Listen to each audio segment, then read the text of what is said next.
Introversion and extraversion are terms first coined by psychiatrist Carl Gustav Jung in Switzerland in the 1920s. According to Jung, an extrovert seeks intensive contact with the outside world.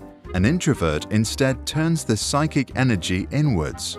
Jung believed that no one is 100% extrovert or 100% introvert. Instead, we carry both traits.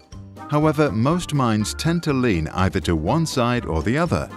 If both characteristics are equally present, we can speak of someone who has an ambivert personality.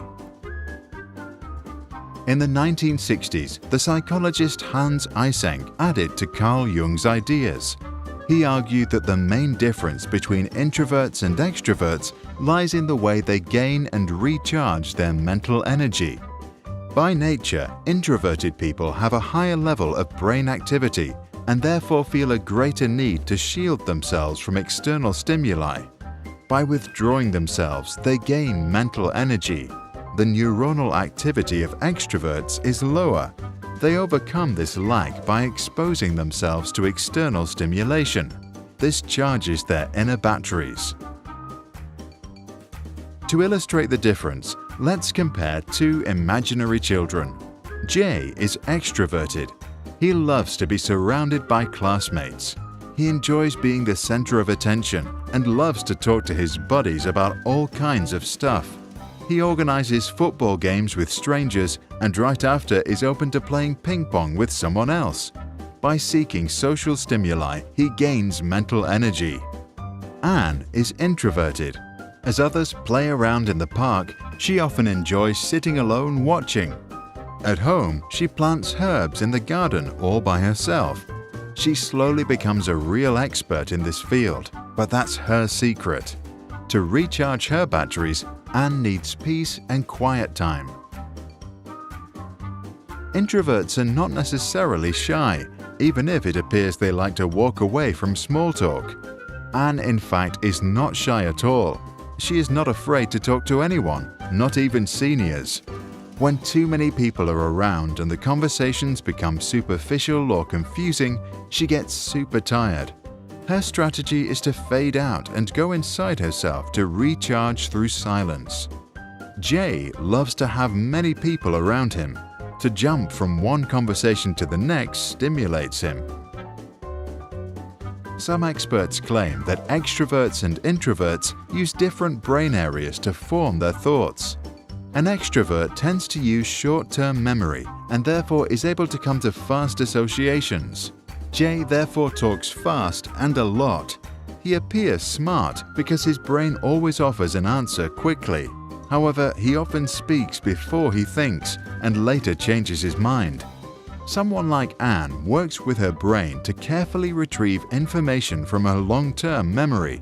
Her thoughts are more complex and hence need more time to develop. She therefore thinks first and then speaks. If the two were asked for directions by a tourist, Anne would spend time thinking about the best answer, while Jay would have already come up with different kinds of options.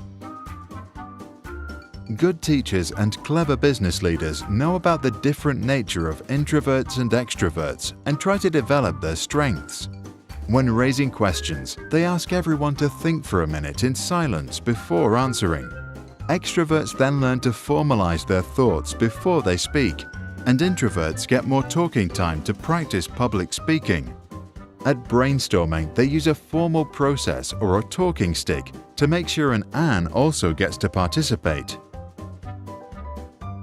Group projects can be formalized to support both temperaments. In one project, extroverts and introverts work together. Jay then learns from Anne how to think ideas over to develop more complex thoughts. Anne, in return, benefits from Jay's fast association skills and learns to think and speak more flexibly. In the next project, the same temperaments work together. Then they see their own traits in the opposite person. If confronted with problems in teams of the same character, introverts need to speak up and extroverts are forced to think deep to proceed. The educator Rudolf Steiner was a proponent of this method for his Waldorf schools. Psychologist Jerome Kagan's research on temperament in toddlers showed that many character traits we are born with make it into adulthood. He confronted 500 babies with different stimuli, like loud sounds and bad smells. Around 20% of the babies cried or got nervous, 40% stayed relaxed, and the other 40% were somewhere in between. A second test years later showed that babies who didn't react strongly turned out to be more extroverted.